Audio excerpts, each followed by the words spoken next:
Good day and welcome to study session 10. Early Modern English 1500 to 1700. Introduction. During the early modern English period, the language developed many features that still characterized it today. Such features are found in the works of William Shakespeare and the King James Version of the Holy Bible, major sources of early modern English literature. The changes that gave early modern English its outlook came as a result of factors such as linguistic changes, the introduction of the printing press, the Renaissance. In this study session, we will highlight the changes that brought about the early modern English and the features of English during this period as exemplified by the works of William Shakespeare and the authorized King James Version of the Holy Bible. Learning outcomes. When you have studied this session, you should be able to 1. Explain the differences between Chaucer's English and Shakespeare's English. 2. Account for the factors that gave the early modern English its outlook. 3. Enumerate the features of early modern English as represented by the works of William Shakespeare and the King James Version of the Bible. Influences on English language 1500 to 1700. Two major sources of early modern English texts are the works of William Shakespeare and the King James Version of the Holy Bible. Those texts were produced during the early modern English period. The following factors exerted influences on the language, leading to some of the features that characterize it till today. Linguistic changes. One of the linguistic changes that made Shakespeare's English different from Chaucer's English was the loss of an unstressed vowel at the end of some words. Words such as space, grace, and large were, for instance, pronounced as 2 syllables to Chaucer, but as 1 syllable by Shakespeare. Another linguistic change was the great vowel shift, which affected most of the long vowels and words in which they occurred. The great vowel shift, as Lorimer et al. 1994 put it, was the systematic shifting of some half a dozen tense vowels and diphthongs in stressed syllables. In Middle English, for instance, the word mine had the vowel of modern we, while we was pronounced like way. Changes brought about by the printing press. The introduction of printing technology by William Caxton brought about the great changes in the development of English. William Caxton was neither a linguist or a literary scholar. He was a merchant who had lived in Belgium for 30 years. He, however, got interested in printing and publishing. In 1476, he introduced the printing technology to England, but was initially confronted with certain linguistic problems. Such problems include A. Whether or not to use foreign loan words in his translation or replace them with native English words. B. The variety of English to be adopted given the great differences in regional dialects that existed. C. The literary style to be used as a model. Chaucer's style or Thomas Malory's or something derived from the Latin authors. D. The spelling and punctuation system to be adopted considering the enormous scribal variations of the previous countries. And E. Whether or not to modify the language of the native writers to make it more widely understood. Caxton realized that if his publication were to attract good patronage, the language used must be understood nationwide. He therefore finally decided to base his publication on the dialect of London and its environs. This was a major step towards the standardization of the language. Within 100 years, there was a remarkable uniformity in the appearance of printed texts. Effect of the Renaissance. The vocabulary of English was greatly expanded through borrowings from several languages during the Renaissance.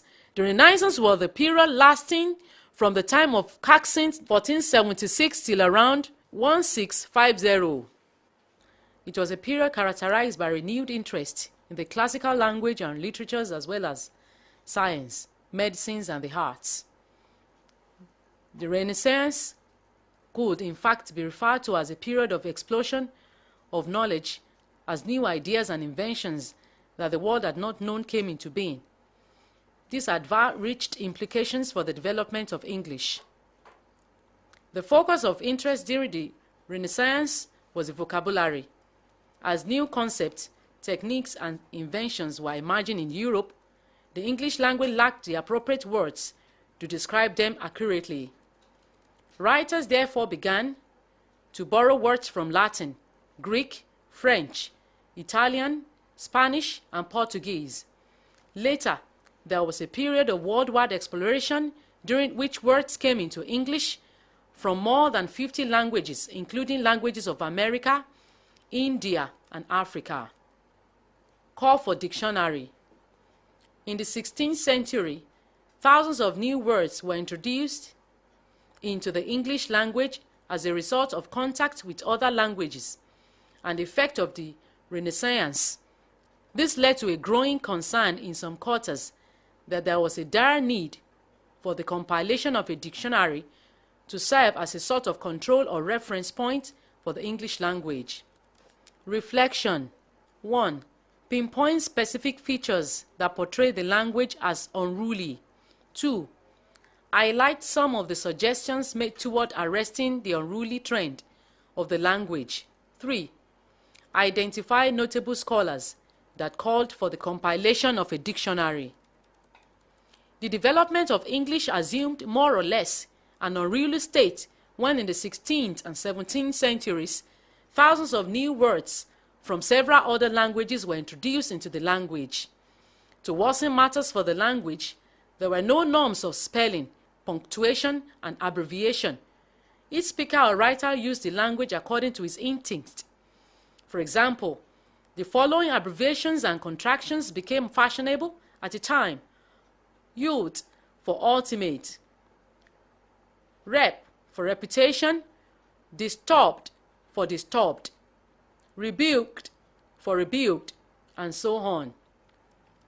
Many people spelt words as they spoke regardless of tradition, while some writers added extra letters to words claiming erroneously that such letters were there in Latin. For example, the S in island, the C in scissors. During the period, it was not uncommon for an author to spell the same word differently on the same page. The development prompted notable scholars of the time to call for urgent measures to put the language under control. Richard Muncaster in 1582 considered it a praiseworthy exercise for a diligent person to compile all words used in English into a dictionary. Jonathan Swift, 1712, was concerned that good writers would be discouraged if they realized that their works would only be understood and appreciated by a generation and became inaccessible to future generations as a result of the changes that would have taken place in the language. John Hart attempted to reform the spelling in 1574, while Bishop Job Wilkins, 1614 to 72, tried to develop a logical alternative that would possibly do away with irregularities and inconsistencies in English. Several other scholars were of the opinion that the development of English should be committed to an academy, which, since the same method had succeeded in producing a dictionary for the Italian language in 1612 and the French language in 1694. This idea was proposed by people such as John Dryden and Daniel Defoe and supported by Jonathan Swift. The large-scale borrowing of lexical items into English during the Renaissance led to a growing concern in some quarters that there was a dire need for the compilation of a dictionary of English. Scholars like Richard Muncaster and Jonathan Swift championed the call. The age of the dictionary. The confusion and lack of control that characterized the development of English during the Renaissance informed the call for the compilation of a dictionary as seen in the last lecture. A number of scholars responded to do that call, and so, within another couple of decades, lexicographers began to compile dictionaries, or at least what looked like dictionaries. Since that time, different kinds of dictionary have been emerging. This is what is referred to as the age of the dictionary in the development of English. The call for a dictionary of English by notable scholars led to the emergence of lexicographers such as Nathaniel Bailey, Robert Cowdery, Samuel Johnson, and so on, whose scholarly efforts assisted greatly in the codification of the language. In 1721, Nathaniel Bailey published his Universal Etymological English Dictionary. This, however, was not the first attempt made to solve the problem of new words that were not understood by many people. The first dictionary of hard words was published by Robert Cowdery in 1604. The dictionary contained 3,000 hard unusual English words borrowed from Hebrew, Greek, Latin, French, and so on. It contains such words as aberration, the state or act of going astray or wandering away from what is right; accusation, getting, purchasing; paucity, small amount, and so on. Samuel Johnson's English Dictionary, published in 1755, proved more successful than others because it conferred stability on the language, at least at the levels of orthography and meaning. The laudable project took Johnson several years to compile. It contained the definitions of over 40,000 words. This major work could be said to have set the pace of subsequent lexicographers to exert an unparalleled influence on the development of English. Many other dictionaries have since emerged. Features of early modern English. 1. Many irregular verbs are found in their older forms. For example, digged, dug; gat, got; tear, tore; clave, cleft. 2. Older words orders were still in use. For example, follow thou me, cakes unleavened, and so on. 3. The third person singular of the present tense of verbs is always if in the King James Version of the Bible, while it is alternated with s in Shakespeare's work depending on the needs of the poetic meter. For example, caves and cometh. 4.